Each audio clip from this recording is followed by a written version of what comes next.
Hello my fellow gamer, it's Griffin here and welcome back to part 2 of my Amazon Ice Strike build. We reached level 90 and we're crushing T15 and 16 maps. Since last video, the build went through significant changes. Let's talk about it. Let's dive in. Gear and passive skill tree.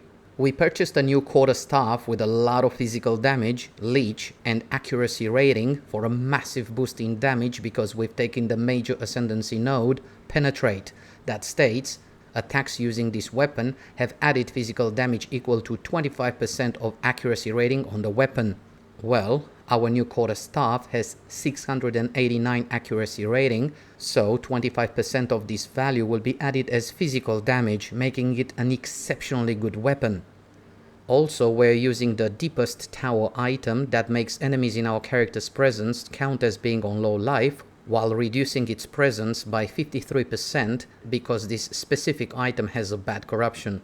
We managed to fix this by allocating these points on the passive skill tree and also by using this jewel that allowed us to even extend slightly the radius of our character's presence even above its original value.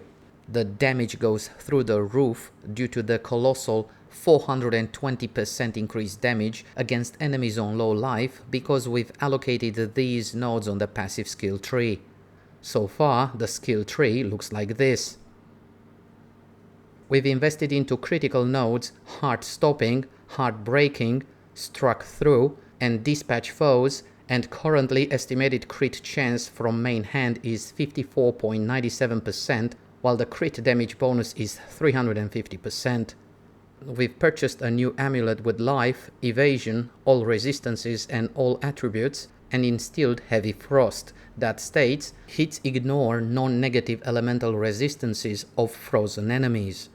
Considering we're using frost bomb and hypothermia to reduce enemies' cold resistance way below zero, heavy frost will contribute for a significant boost in damage.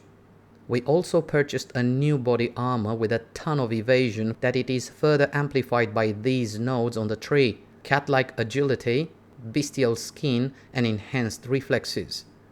Our character's evasion rating is 83%, it is elemental resistance capped and chaos resistance is at 50%. We replaced ingenuity belt and we've crafted a new belt with life, resistances and also 3 charms slots. We are using the charms that grant immunity to ignite, bleed and stun. Feel free to experiment and replace one of these charms with the one that gives immunity to freeze, but so far this setup worked really well. This is the gear so far.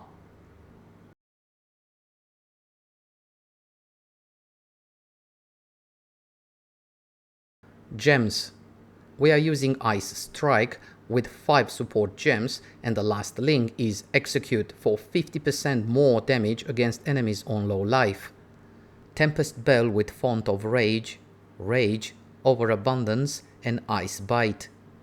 We added Hand of Chayula to apply Sniper's Mark and Enfeeble against bosses if necessary. For defenses, we're still using Wind Dancer, Ghost Dance and Arctic Armor that proved to be very useful and effective throughout our character's journey. Ascendency. We managed to unlock all major Ascendency nodes and we've selected Critical Strike, Penetrate, Predatory Instinct and In for the Kill. I have tested again the Leech node and it is definitely viable in the endgame. This is the reason we purchased the quarterstaff with Life Leech. We can also look for gloves and rings with Life Leech as well to improve the amount of life leeched with one hit. We attack very fast, therefore we leech very fast and the overleech amount is not lost due to Val Pact node. We lose a bit of damage in the process by allocating the leech nodes, but leads to a more relaxed and safer playstyle. Feel free to experiment and find the one that best suits your playstyle. And this concludes our look at the Amazon Ice Strike build. It is extremely powerful, engaging, fun, can destroy a group of enemies in seconds and can melt bosses with ease. If you're looking for a build that it is very fast, powerful and efficient during mapping, while also effective against bosses, then I highly recommend it. I hope you enjoyed this video and found it useful. If you have any questions, feel free to share your thoughts in the comment section below. If you enjoyed this video, feel free to give it a like and don't forget to subscribe to get notifications about new content uploaded on this channel. Thank you so much for watching. All the best. Bye.